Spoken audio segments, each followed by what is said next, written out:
The midnight caller. It was a cold October night, the kind where the chill in the air seeps into your bones, and the fog rises from the ground like spirits returning from the grave. Mark sat in his small apartment, the only sound being the faint hum of the refrigerator. He wasn't the type to scare easily, but something felt off that night. He checked his phone for the time, 11:57 p.m. It was late, but not too late for a midnight snack. As he stood to head toward the kitchen, his phone buzzed on the counter. Unknown caller. He stared at the screen for a moment before dismissing it. He wasn't in the mood for scams or prank calls. Just as he opened the fridge, his phone buzzed again. Same number. Unknown, ***. He paused, feeling a weird unease creep into his stomach. Who could be calling him at this hour?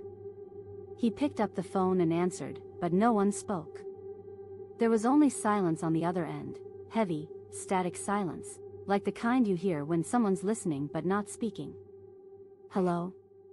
Mark asked, his voice breaking the quiet of the room. Still nothing. The call cut off abruptly. Brushing it off, he grabbed a drink and returned to the couch. But the nagging feeling stayed with him, tugging at the back of his mind like a bad dream you can't shake. 11:59 p.m. The phone rang again. This time, he hesitated. His hand hovered over the phone, nerves buzzing with a sudden tension. Something about this felt wrong, but he couldn't explain why. With a deep breath, he picked it up and answered. Again, silence. But this time, there was something different. A faint noise in the background, like breathing, slow, deliberate breathing. Mark's skin prickled. Who is this? He demanded. There was a long pause before a voice finally spoke, barely more than a whisper. Look outside. Mark's heart skipped a beat. He froze, every muscle in his body tensing. The caller hung up. For a moment, the room felt suffocating, the air thick with something unseen. Mark didn't want to look outside. His apartment was on the ground floor, and his window faced the dark, empty street. After a long moment, curiosity and fear twisted inside him. Slowly, he got up and moved toward the window.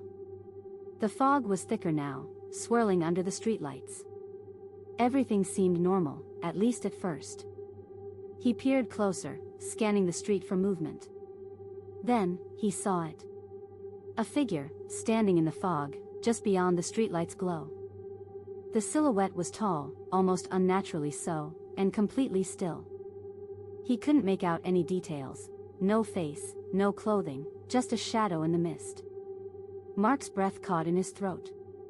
Suddenly, his phone buzzed again. The same number. He backed away from the window, his pulse racing as he answered. He didn't say anything this time. He didn't need to. The voice whispered again. I see you. Mark's blood ran cold. He hung up the phone and rushed to lock the door. His mind raced. Should he call the police? No, they wouldn't take him seriously. It was probably just a prank, some sick joke.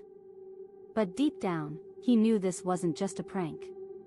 The phone buzzed again. This time, he didn't answer. He let it ring and ring until it stopped.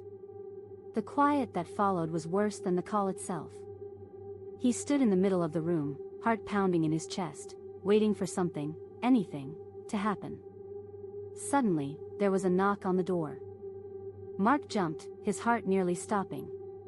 The knock came again, this time louder, more insistent. His throat went dry. He moved slowly toward the door, his hand trembling as he reached for the peephole. There was no one there. The knocking continued, growing more aggressive.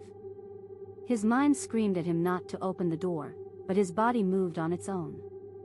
He turned the lock with shaking fingers and pulled the door open, just a crack. No one. Nothing. The hallway was empty, the dim lights flickering above. He slammed the door shut, locking it again, when his phone buzzed one last time. The screen lit up with a message. You shouldn't have opened the door. Mark stared at the text, his hands trembling. Suddenly, there was a creaking sound from behind him. Slowly, painfully slowly, he turned around. The shadow from outside now stood inside his apartment, its figure towering over him in the dark. No face, no features, just blackness, like the void itself had stepped into his home. The phone slipped from his hand, hitting the floor with a dull thud as the figure moved closer, its breath cold and raspy. Mark wanted to scream, to run, but his body was frozen in place, paralyzed by terror. The last thing he heard before everything went dark was a soft whisper in his ear. "I told you. I see you." 10 days later, the police found Mark's apartment exactly as he had left it. Everything was in place, except for one thing: the window was wide open, the fog from outside drifting in. Mark was never seen again.